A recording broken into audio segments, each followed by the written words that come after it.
Since the dawn of Skyblock, the best farming method has always been nether warts. Although this has changed due to the buff of the melon dicer that has made melon farming one of the best money making methods you can do while farming. Most of the people watching this has probably seen this farm before. It's a farm made by Jack the Guy, and it's basically a farm where you can basically just hold two buttons and farm infinitely without doing anything. You just hold and walk, and you farm forever. This has inspired me to make my own farm, which is basically the same but using melons.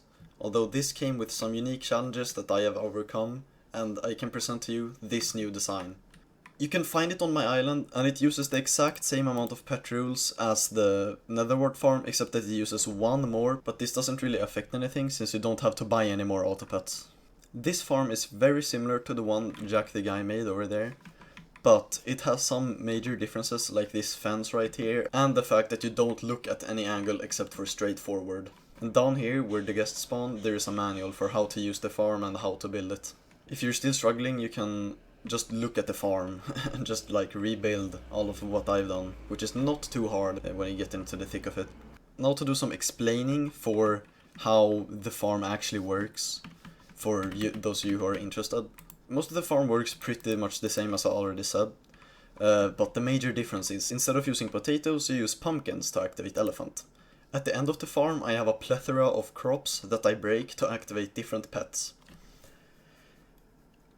You can choose any order you want to break these, you can choose your own crops even. I only made this as a good layout for other people to rebuild. Like I use sugarcane, wheat and potato, even though you don't necessarily have to. This farm only works because of this fence thing me and a guy named Bonden in IMS made.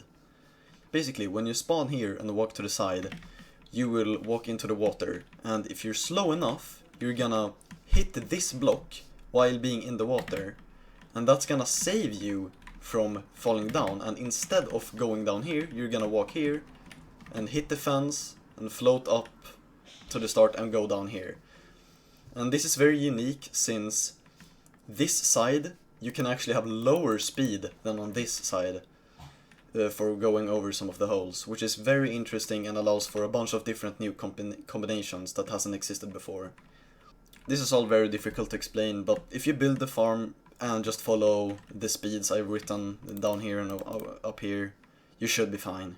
Now, the reason melons make more money than netherwart nowadays is because of the the melon dicer 3.0 buff.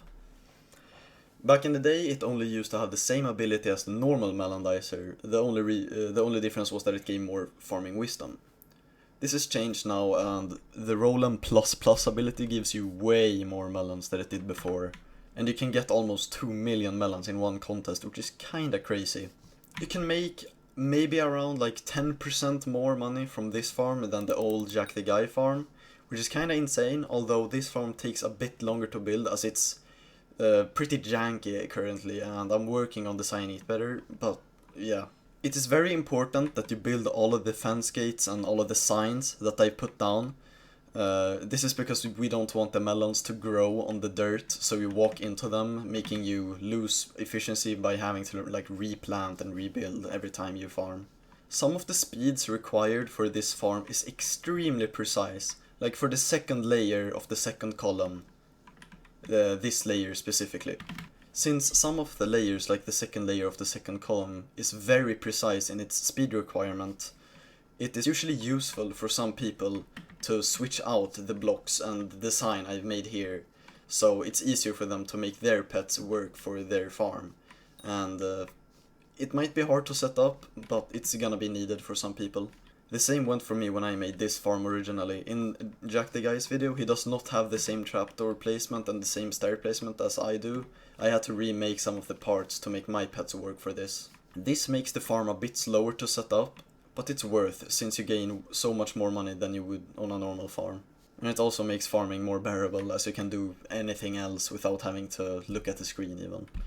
I hope you liked the farm I made, and if you wish to see me make more farms or more tutorials to stuff like this, please leave a like or subscribe so I can see that you guys appreciate this stuff. See ya.